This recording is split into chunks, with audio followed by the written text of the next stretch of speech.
Halo teman-teman, sebelumnya perkenalkan nama aku Ihsan. Aku di sini diminta untuk menggantikan Nesa selaku main announcer kita. Karena kendala yang tentu saja gak bisa aku sebutkan. Tapi Nesa akan tetap mengisi suara sebagai tokoh perempuan di cerita ini. Bener apa kata Ihsan? Untuk cerita kali ini, kami akan membawakannya berdua karena cerita ini mengandung narasi antara cowok dan cewek. Ya, nggak mungkin dong Ihsan suarakan dengan manja. Enjoy the story and happy listening. Cerita yang akan kami bacakan kali ini ialah cerita yang berjudul Wina Anantakusuma karya Kadek Dwi Sume. Pukul 11 malam, wajahmu kembali berputar bagaikan gasing di pikiranku, membuatku terkapar begitu saja, lantas ambruk di kasur kecilku yang berwarna merah jambu. Langit-langit kamarku kali ini sangat berbeda, penuh dengan bayang-bayangmu. Sesak rasanya menyimpan rasa di dalam diam. Sesak rasanya menyimpan harapan dalam diam. Juga sesak rasanya terjebak dalam zona pertemanan. Sudah risiko jatuh cinta. Aku ingat ketika kala itu aku mulai menaruh perasaan lebih denganmu. Rasa yang datang tiba-tiba, tanpa kontrol, tanpa permisi, masuk begitu saja ke relung sukmaku. Yang awalnya biasa saja lantas timbul rasa cinta. Cinta dengan sahabatku sendiri. Aku tahu tak seharusnya aku jatuh cinta denganmu. Aku juga tahu ini 50% salahku. Lantas lagi 50% salah siapa? Salahmu. Salahmu yang terlalu perhatian kenanganku. Salahmu juga yang selalu aktif berkabar denganku 24 jam penuh. Laki-laki mana yang tak akan membawa perasaan jika dirinya diperlukan sespesial itu? Don, titip beli minuman. Aku bayarin deh. Tanyamu tepat di sampingku. Aku diam sejenak, menoleh wajahmu yang tepat duduk di sampingku. Tak ada badai, tak ada tsunami, tiba-tiba menawarkan minuman. Tahu saja jika jiwa ini sedang haus. Boleh deh, terserah minuman apa aja. Jawabku dengan senang hati menerima tawaran Wina. Oke, pesanan segera datang. Katamu sembari mengedipkan salah satu matamu yang lentik dan indah itu. Pertama kalinya ada perempuan yang menraktir dan memberikanku segelas minuman. Kejadian yang cukup langka dan akan selalu kuingat. Dari sinilah awal mula terciptanya jalinan persahabatanku dengannya. Di lapangan basket sekolah bagian pojok kiri belakang, tepat di bawah pohon mangga hari Sabtu 31 Mei 2012, pukul 12 siang. Bahkan ingatanku sekuat itu akan kejadian siang hari kala itu. Awalnya aku denganmu hanyalah teman biasa yang hanya berkabar jika ada keperluan saja, menanyakan PR misalnya, atau sekedar menanyakan jadwal di esok hari. Tetapi sejak hari itu, entah mengapa jari jemari ini ingin sekali menghubungimu setiap saat. Begitu juga denganmu. Kita saling berbalas pesan setiap detik, setiap menit. Apalagi kita sama-sama single, jadi bebas ingin bertanya tentang seputar apapun. Lagian kan tidak ada yang melarang. Besok ke pantai yuk.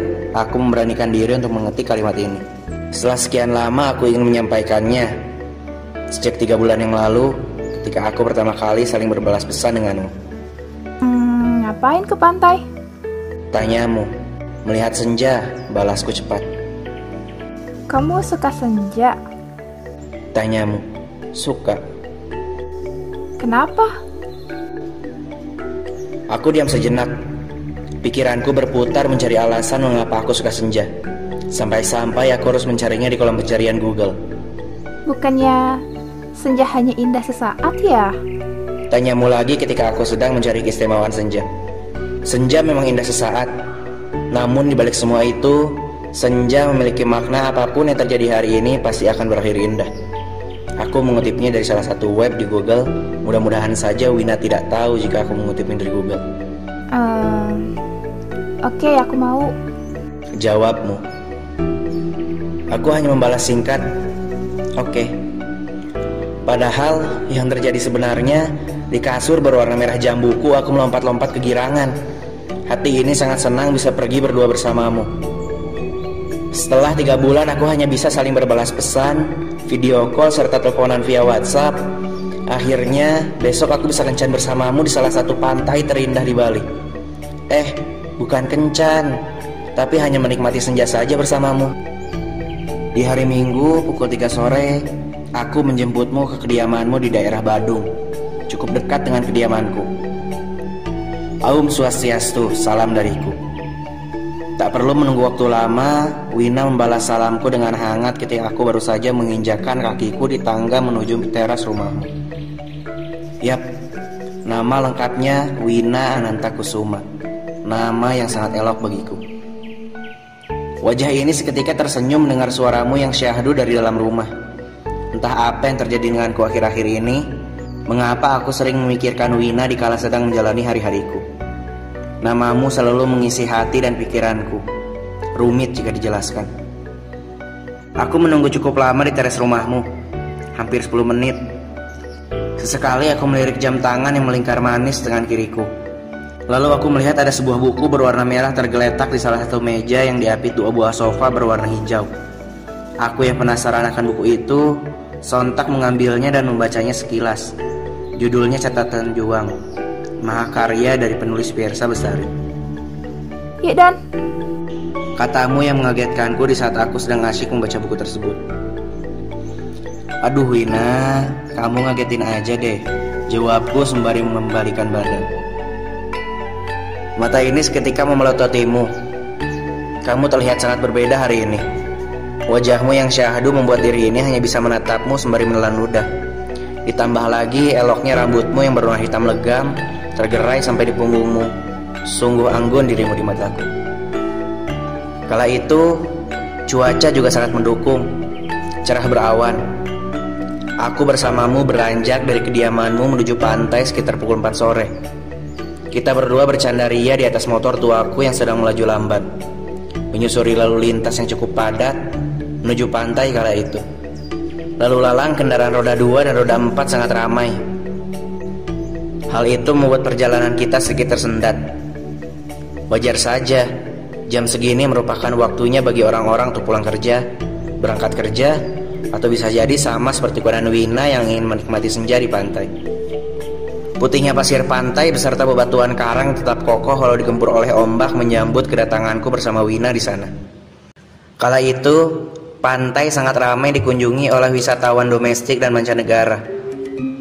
Aku bersamamu turun dari tempat parkir menuju indahnya hamparan pasir putih yang di belakangnya terdapat laut biru yang membentang luas dan indah. Agak hambar rasanya jika di pantai tidak menikmati segarnya es kelapa muda. Maka dari itu, aku pun membeli 2 gelas es kelapa muda, yang satu untukku dan satu lagi tentunya untukmu. Gimana? Enak? Tanya aku yang terduduk di hamparan pasir putih bersamamu. enak, apalagi gratis. Ih, yang bilang ini gratis siapa? Wajahmu seketika cemberut, lalu meletakkan begitu saja es kelapa muda itu di hamparan pasir putih. Lantas memalingkan wajahmu ke birunya lautan yang membentang luas. Aku hanya bisa tertawa melihat lucunya wajahmu ketika sedang ngambek, seperti anak kecil saja. Ya ampun Win, kamu kalau lagi ngambek lucu ya, ucapku sambil tertawa kecil. Wina tak menjawab satu kata pun. Ia hanya diam. Tetapi di dalam diam, Wina tiba-tiba mengambil segenggam pasir lalu melemparkannya ke wajahku. Dia tertawa girang melihat wajahku yang dipenuhi pasir berwarna putih. Oh, mau perang pasir? Rasain nih. Aku ikut menghempaskan segenggam butir pasir ke wajah Wina. Lalu dia kembali membalasku hingga kita berdua saling melempar pasir satu sama lain, sembari tertawa girang. Sampai aku dengannya kejar-kejaran, saling membalas melempar butiran pasir pantai. Deburan ombak mengiringi peperangan pasir antar kita berdua. Wajahku yang semula bersih tanpa noda menjadi kusam dipenuhi pasir. Begitu juga denganmu. Tapi walau dipenuhi pasir, wajahmu tetap syahdu dan anggun kok. Setelah sekian lama aku denganmu saling berbalas melempar pasir, akhirnya tenagaku dan tenagamu sama-sama habis. Nafasku terengah-engah, lalu ambruk begitu saja di hamparan pasir bersamaan denganmu. Aku menoleh ke kanan dan Wina juga menoleh ke hadapanku. Aku tersenyum, kamu ikut tersenyum juga. Aku tertawa, kamu juga ikut tertawa. Hingga akhirnya kita sama-sama diam, saling menatap mata satu sama lain. Hening. Yang aku dengar hanyalah deburan ombak yang amat merdu. Wajahmu seakan mengisi pikiranku yang membuat bayanganku lari entah kemana. Aku rasa Wina juga merasakan apa yang aku rasakan. Lantas di waktu yang sama kita berdua kembali tersenyum. Entah kenapa tanganku ini bergerak sendiri tanpa komando, mendarat tepat di tanganmu yang mungil. Sedikit demi sedikit jari jemarimu ikut menggenggam tanganku pelan, hingga sepenuhnya tangan kita saling menggenggam. Tanganmu ada di dalam tanganku. Aku menelan ludah lalu melepaskan genggaman itu secara spontan. Mataharinya indah banget gila, kataku yang mengalihkan perhatian dan agak salah tingkah dengan kejadian tadi. Iya, Don. Katamu yang spontan juga melepas genggaman tanganku. Senja telah tiba. Tak terasa waktu begitu cepat berjalan. Rasanya aku baru saja sampai di pantai denganmu. Tak terasa sudah 1,5 jam kita bercanda ria di pantai. Pukul 6 sore, sayup-sayup terdengar lantunan Trisania yang amat merdu, mengiringi sinar sang suri yang mulai redup. Aku denganmu sangat terpukau melihat indahnya matahari yang sedikit demi sedikit mulai terbenam. Sinarnya yang agung berwarna oranye kemerahan membuat turis sekitar seketika hening sejenak mengabadikan momen tersebut. Tak mau kalah, aku dengan Wina juga ikut mengabadikan momen tersebut. Berselfie ria dengan pemandangan sunset di belakangnya. Di saat itu juga aku pun langsung mengunggahnya di sosial mediaku dengan caption senja. Rupanya unggahanku itu menarik banyak perhatian dari teman-temanku. Pertanyaan yang terlontar dari mereka hampir sama, yaitu, asik, kapan jadiannya lu Don? Mereka kira aku dengan Wina telah jadian, padahal tidak. Aku hanya bisa tersenyum melihat pesan teman-temanku itu dan memilih tak membalasnya. Cakrawala semakin kuning, lalu dengan cepat berubah menjadi ungu. Sinar mentari yang agung perlahan sirna digantikan oleh gelapnya dunia. Saatnya pulang. Sepeda motor tuaku ini kembali membawa kita berdua mengarungi jalanan pedesaan. Entah kenapa, di atas sepeda motor tuaku, kita diam 1000 bahasa. Saling menunggu siapa yang akan membuka obrolan terlebih dahulu. Hingga motorku ini berhenti tepat di depan pagar rumahmu, kita masih saja diam 1000 bahasa. Mengapa situasi ini tiba-tiba menjadi canggung?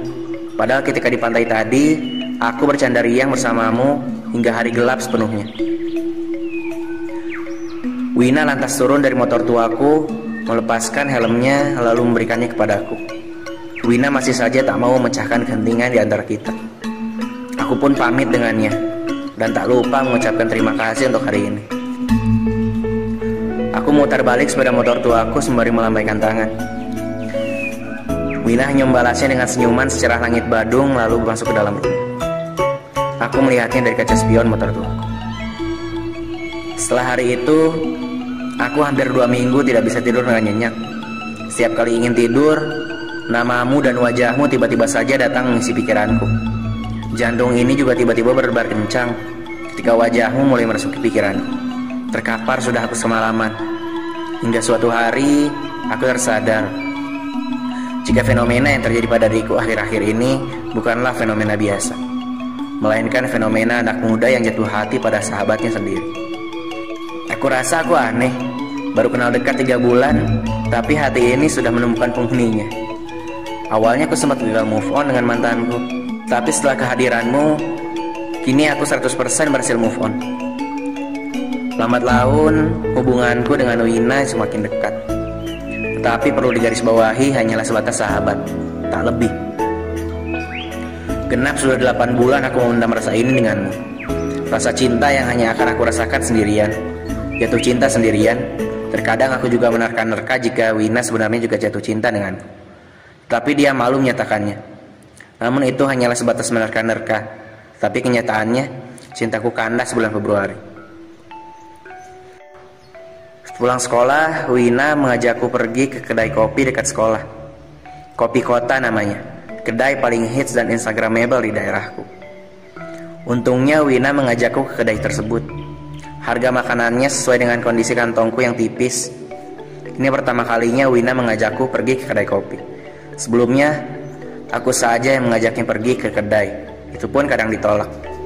Tapi hari itu jiwaku melayang mendengar ajakannya yang masuk ke genang telingaku. Tanpa basa-basi, aku spontan mengiyakan ajakannya. Pukul 12:30 siang, aku bersamanya berangkat menuju kedai kopi menggunakan sepeda motor tuaku yang tak kalah saing dengan motor Vespa mantannya. Motor tuaku ini didesain untuk membonceng seorang. Sebelumnya, tak ada satupun perempuan yang kubonceng dengan motor tuaku ini, termasuk mantanku. Hanya Winalah yang kubonceng. Aku rasa kalian juga tahu mengapa motor tuaku ini tak pernah membonceng perempuan selain Wina. Ya, betul sekali. Mereka mana mungkin mau aku bonceng dengan motor tua yang kerap kali berhenti di tengah jalan. Businya agak main-main. Sesampainya di sana, kita duduk berdua di salah satu meja bernomor 16, sama seperti nomor absenku. Tumben kedai ini sepi. Hanya kita berdua yang ada di sana. Aku bersamamu serempak memesan minuman vanilla latte. Kebetulan minuman favorit kita berdua sama. Perasaan tidak enak sudah ada di benakku ketika Wina mulai naik di motor tuaku. Perjalanan menuju kedai pun, Wina hanya diam saja, tak seperti biasanya. Obrolan kita diiringi lagu Waktu Yang Salah milik Fiersa Besari. Di kedai, aku yang lebih banyak bicara dan kamu hanya diam saja, membuat perasaan tidak enak kembali datang di benakku. Lantas aku terus memancingmu dengan segala topik agar kamu nyaman ngobrol denganku. Akhirnya kita gibah soal Pak Andre yang umurnya sudah setengah abad menikah dengan siswinya sendiri yang baru saja lulus. Kita jangan-jangan Pak Andre memakai pelet, atau jangan-jangan siswi itu hanya mengejar harta Pak Andre saja. Ya ampun, bisa-bisanya kita berpikir seperti itu. Don, aku mau minta pendapatmu nih. Wina mengubah topik obrolan. Wajahnya kini amat serius. Pendapat tentang apa nih? Tanya aku penasaran. Wina lantas memberikan handphonenya kepada aku. Aku bingung maksud Wina apa. Aku pun menoleh. Astaga, betapa terkejutnya aku melihat pesan dari Aldi. Aku lantas menatap Wina seakan tak percaya akan hal ini. Menurut kamu, Aldi aku tolak aja atau aku terima? Ucapmu. Aku menelan ludah, terpaku dalam diam. Aldi telah menyatakan cintanya kepada Wina. Aku lambat mencuri start, dasar bodoh. Setelah 15 detik diam 1000 bahasa, aku dengan tegar menjawab. Win, jawabannya ada sepenuhnya di kamu. Apa kamu cinta dengan Aldi? Apa kamu memiliki perasaan lebih dengan Aldi? Jika iya, terima dia.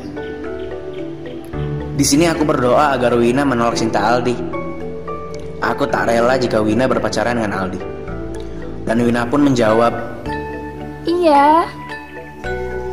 Aku memelototi Wina seakan tak percaya dengan jawaban Wina. Hati ini seketika andam kara mendengar ucapan Wina. Ucapan itu masuk dan menusuk hatiku. Aku pun kembali diam 1000 bahasa. Aku lalu meneguk habis minumanku lantas mendongak. Tumben langit muram, biasanya sangat cerah. Apa mungkin ini semua akibat suasana hatiku yang kelabu? Entahlah. Jadi, aku harus gimana? Tanyamu lagi. Aku memilih tak menjawab. Bibir ini bergeming, tak sanggup berkata apapun. Jadi, aku terima aja ya? Tanyamu yang kembali menusuk relung sukmaku. Aku masih diam. Dadaku mulai sesak. Air mataku seakan segera terjun dari kelopak mataku. Untungnya aku masih bisa menahannya. Aku pasrah melihat jari jemari Wina yang sedang mengetik pesan. Aku rasa Wina akan menerimanya. Yeay, aku lega banget, Don. Ucapmu sembari menaikkan kedua tanganmu lalu melukku erat-erat. Seandainya saja kamu tahu, di balik rasa legamu itu ada hati seseorang yang harus menjadi korban. Hatiku. Kedai itu menjadi saksi kandasnya cintaku dengan Wina. 8 tahun. Sudah 8 tahun kisah ini berlalu. Tapi mengapa hati ini egois untuk tetap mencintaimu? Maafkan aku yang setiap malam sebelum tidur mendoakan agar hubunganmu dengan Aldi segera kandas. Maafkan aku juga yang setiap malam selalu berdoa agar ada kesempatan sekali lagi untuk mendapatkan hatimu. Aku tahu itu salah, makanya Tuhan tak pernah mengabulkan doaku. Aku sadar jika aku tak bisa menghargai kesempatan yang datang kepadaku 8 tahun silam. Kini sudah terlewat, baru aku menyesal. Ini semua hanyalah karena rasa takutku untuk mengungkapkan perasaanku denganmu. Benar kata orang-orang, kesempatan tak datang 2 kali. Kini yang bisa aku lakukan hanyalah berandai-andai. Berandai-andai 8 tahun yang lalu aku berani mengungkapkan isi hatiku. Dan berandai-andai akulah yang berada di posisi Aldi saat ini. Tapi itu semua tak ada gunanya. Apalagi kemarin malam Aldi datang kemari menghantarkan surat undangan. Iya, surat undangan pernikahan. Kuharap diri ini segera move on dari bayanganmu dan segera mendapatkan kesempatan untuk kisah yang lebih baik. Tentunya bukan denganmu, Ina. Ketika janur kuning sudah melengkung, ini saatnya aku menjauh dari kehidupanmu. Inilah jalan satu-satunya agar aku dapat lepas dari bayanganmu. Jangan khawatir dengan kabarku. Aku akan mencoba untuk baik-baik saja. Oke teman-teman, itu dia karya dari Kadek Dwi Sume yang berjudul Wina Anantakusuma. Harap teman-teman suka sama karyanya. Buat yang kepo sama penulis bisa mengunjungi akun Instagramnya di @tuanbudadwi. Dan apabila teman-teman ingin mengetahui update terbaru dari Inimari Podcast, kalian bisa mengunjungi Instagram kami di @inimaripodcast.org. Segitu saja dari kami, Ihsan dan Mesa. Thank you for listening and have a nice day.